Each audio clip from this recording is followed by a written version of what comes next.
ముఖ్యంగా స్త్రీలు ఇంట్లో ఆనందం, శ్రేయస్సు, సంపద కోసం ప్రత్యేకమైన పూజలు నిర్వహిస్తూ ఉంటారు.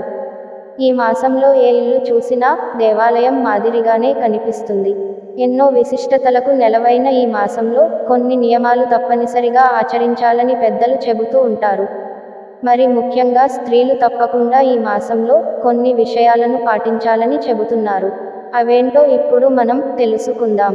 శ్రావణ మాసంలో చేపట్టిన ఏ పూజ, యజ్ఞం, హోమం, నోములు ఏదైనా సరే దాని ఫలితం కొన్ని వేల రెట్లు అధికంగా ఇస్తుందని చెబుతారు.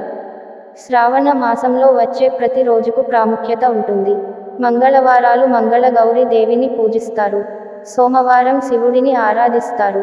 రుద్రాభిషేకం, బిల్వ పత్రాలతో అభిషేకం చేస్తారు.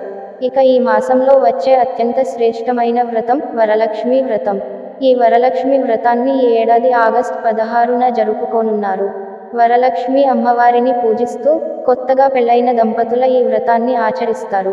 అమ్మవారిని పూజించడం వల్ల సకల సుఖాలు, భోగ భాగ్యాలు, అష్టైశ్వర్యాలు సిద్ధిస్తాయని నమ్మకం. శ్రావణ మాసంలో ప్రతి ఒక్క ఆడపిల్ల ఆచరించాల్సిన నియమాలు కొన్ని ఉన్నాయి. అవేంటంటే చేతికి గాజులు వేసుకోవడం, నుదుట కుంకుమ బొట్టు పెట్టుకోవడం, కాళ్లకు పసుపు రాసుకోవడం, కళ్లకు కాటుక ధరించడం, తలలో పూలు పెట్టుకోవడం చాలా మంచిది. ఈ 5 ఆచారాలు పాటించమని చెప్పడం వెనుక లోతైన అర్థం ఉందని అంటారు. శరీరంలోని ఈ భాగాలన్నీ ప్రధాన చక్రాలుగా పిలుస్తారు. చేతికి మట్టి గాజులు ధరించాలి. అలాగే నుదుట స్టిక్కర్స్ వంటివి కాకుండా కుంకుమ బొట్టు ధరించాలి. వేగినస్ అనే నరం గుండెలో ఆరంభమై శరీరం మొత్తం ఉంటుంది. ఈ నరాన్ని రక్షించడం ఇవన్నీ చేయాలని చెబుతారు. దేహంలోని ఈ శరీర భాగాలు ఉద్రేకభరితం కాకుండా ఆనందంగా ఉంచడం కోసం వీటిని ధరించాలని చెబుతారు. అలాగే ఇవి ప్రతి ఆడపిల్లకు అందాన్ని ఇస్తాయి.